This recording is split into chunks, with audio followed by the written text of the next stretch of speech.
the vision team. We're missing a great leader today because of illness. Jessica Moravich last night gave us an email saying she would not be here today because of illness, and we certainly do miss her a lot, I can tell you. She's been the spark plug that kept this mission team going full blast. So Jessica, I know you're probably watching today, so we send our love and prayer that the illness will soon pass and you'll be back among us. So thanks so much for your leadership and keeping this team moving in the right direction. You were certainly a light into our path as we went through this process. I'd like to introduce the members of the vision team other than myself. Down on this end is Ed Hunter, and we got Ken Ray, Marjorie Steinbach, and Susan Rogers. And I must tell you, working with this group of people has been one of the blessings in my life. They have greatly enhanced, I think, the hope of this church. Now, I'm about twice as old as some of these members up here, a little more in some cases, but I want us to know that they are so talented, they are analytical, they're dedicated and energized. You know, Marjorie and Amanda are on the same wavelength when it comes to exuberance, so we were great. And I'll always remember those last 3 Monday nights in August where this team met together to put together the plan. And we're so delighted that it has come about, and I believe you will be really pleased with the results. Now, before this team met last year, another team got together and looked at the strengths and weaknesses, the opportunities for this church and the aspirations of this church and what our resources was. And so this was a preview of what this team was all about. So it's delighted to let us tell you about it. And Edward is going to lead it off, and he's going to tell you all about the things that this team came up with and how we got to where we are today. So Edward, that's all yours. Thank you, Jim.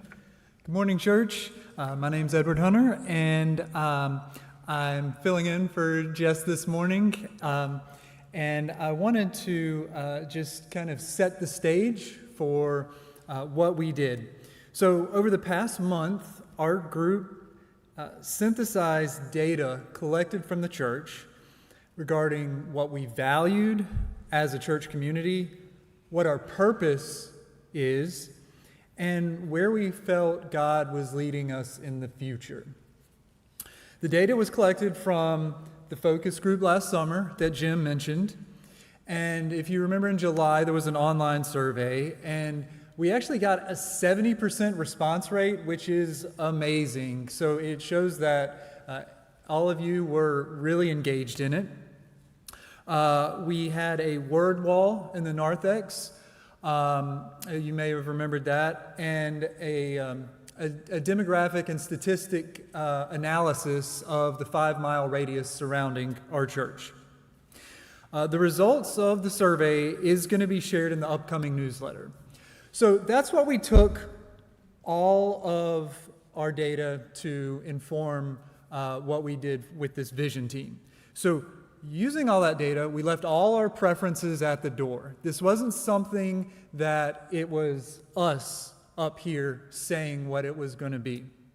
So we used that data and acted as stewards, sifting through to find common themes that developed into values, mission, and vision that we're presenting today.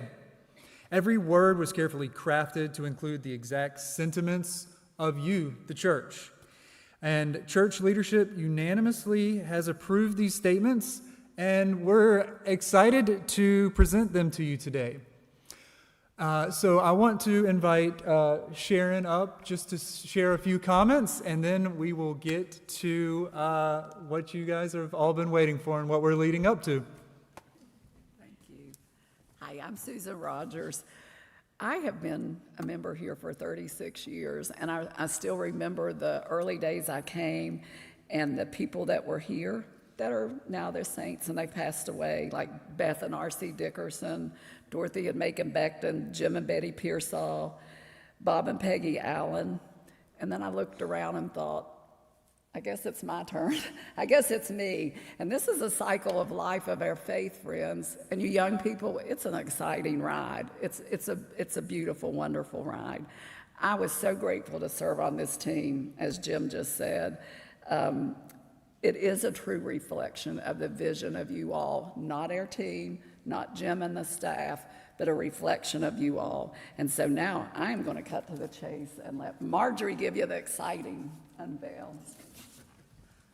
Good morning, church. My name is Marjorie Steinbeck, and I get the fun part because I get to tell you what we came up with for the values, mission, and vision. So the screen's going to switch. We decided on the core values, and again, this was based off your feedback, but we came up with 4, and this is really the foundation of our church. And so it's at Wake Forest UMC, we value service, we're affirming, we value community, and we foster faith. But let's dig in a little bit deeper into what that means. All right, so the first part is service. Now, if you look around to your left and your right, there are a lot of talented folks in this congregation, and everybody brings different strengths and gifts to our church. So we use our collective gifts to show God's love at work both in Wake Forest and beyond. So think about ways that you can serve.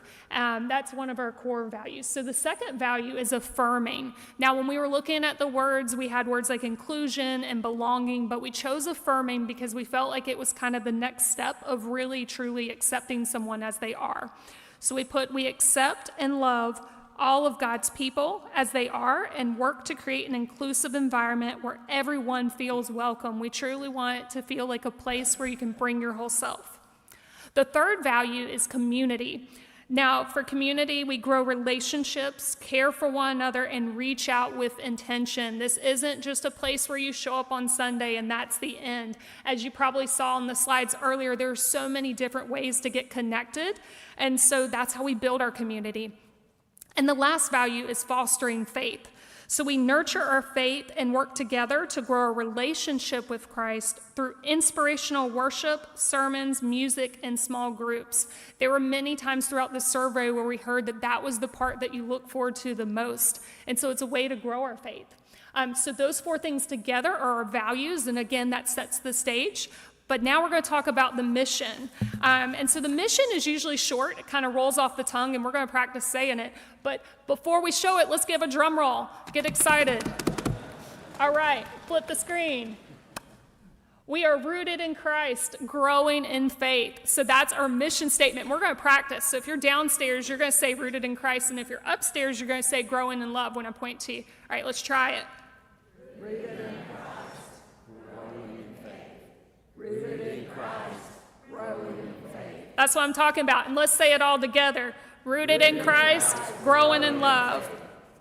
All right, so that's our mission statement. And now we have our values, we have our mission, but we also need a vision. Where are we headed? Because we don't want to stand still. You can't grow if you're not moving. So if we flip the slide again to the vision statement, we have some fancy, we're changing. It is growing in love. Surprise! All right, and now our vision. I didn't even realize that was wrong on the screen, but now I know why I was hearing different things. So our vision statement is to create growth in our church, not just physically, but also spiritually, to build a deeper connection within our community by being a light and creating space where all are loved and valued. So I'm sure you notice within this vision that it captures our values and brings them in. All right, and now I'm going to pass it to Ken to close it out. So to wrap up, really what we've worked on as a vision team, the question then becomes what's next. So our church admin council will be working with church leadership and staff really to come up with plans on how we're going to get there. That's what the vision's all about, is thinking to the future and how do we grow as a church and a family. So I ask you to reflect as we go into music and meditation, think about when you look at that vision statement, how do we personally be a part of that? How do we as a church family become a part of that? And then how we can impact our Wake Forest and bigger community with that. Thank you.